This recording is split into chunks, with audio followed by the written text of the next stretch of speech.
What's up everybody, you're watching Model Aviator, I'm Adam, and this week we're finally going to add another episode in our Model Aviator Scale Flight series. This is a series that we started over a year ago, and we're going to try to add episodes to that with a lot more frequency in the near future. And if you're not familiar with that series, it's pretty simple. The name of the game is pick a full-scale subject. Use a model to do our level best to mimic from taxi out to taxi in a full-scale air show. Mimic the movements, the rates, and the overall way that the full-scale airplane looks if you were to watch it at, say, Oshkosh or Duxford.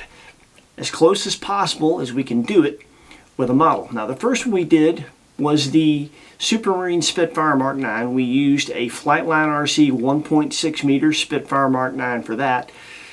This one is pretty special, and to be honest, we didn't know we'd be bringing it to you until a few days ago. The Grumman F9F Cougar was introduced in 1952. It was a carrier-based fighter plane that served for the U.S. Navy and Marine Corps. It was based on Grumman's earlier straight-wing F9F Panther. The Cougar had a more modern swept wing and a more powerful engine. It was essentially an updated Panther. In 1954, the F9F-8 was introduced with a longer fuselage and more wing area with greater chord. It had a lower stall speed, better control at higher angles of attack, and more range. Even the U.S. Navy's Blue Angels flew the F9F-8 from 1954 to 1957.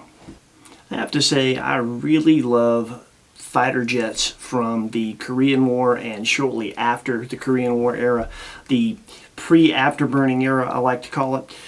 Your modern day power systems in, your average plug and play foamy EDF are pretty good.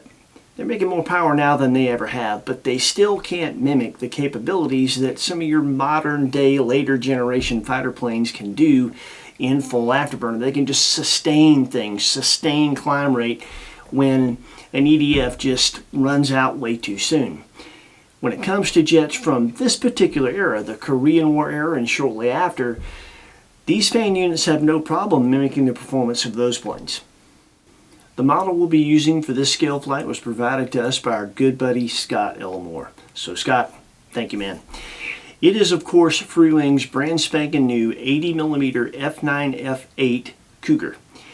This airplane is amazing, it looks great, it flies great, and believe it or not, we were shooting it with the idea in mind to do a review. But then we thought, man, we do a lot of reviews all the time, let's do something different.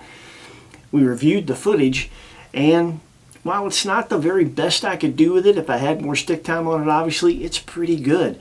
What you're going to see is my third flight in its entirety. We did edit in one maneuver from the second flight, which is an inverted pass, just because I forgot to do it on the third flight. But it speaks volumes that I'm comfortable enough to put this in the Scale Flight series, and it's good enough to suit me for that. And I've only flown it 3 times. That really says a lot. So, if you would like us to do a review the way we do it, let us know in the comments. If enough of you are interested in that, we can still make that happen. But for now, enjoy the air show. If you need anything from Tower or Horizon, we've got our links in the description. You just click on those, helps us out when you do that. We appreciate it. Let us know what you think of the Scale Flight series. Let us know what you think of the flight. We'll see you next week with something cool with wings. Take it easy.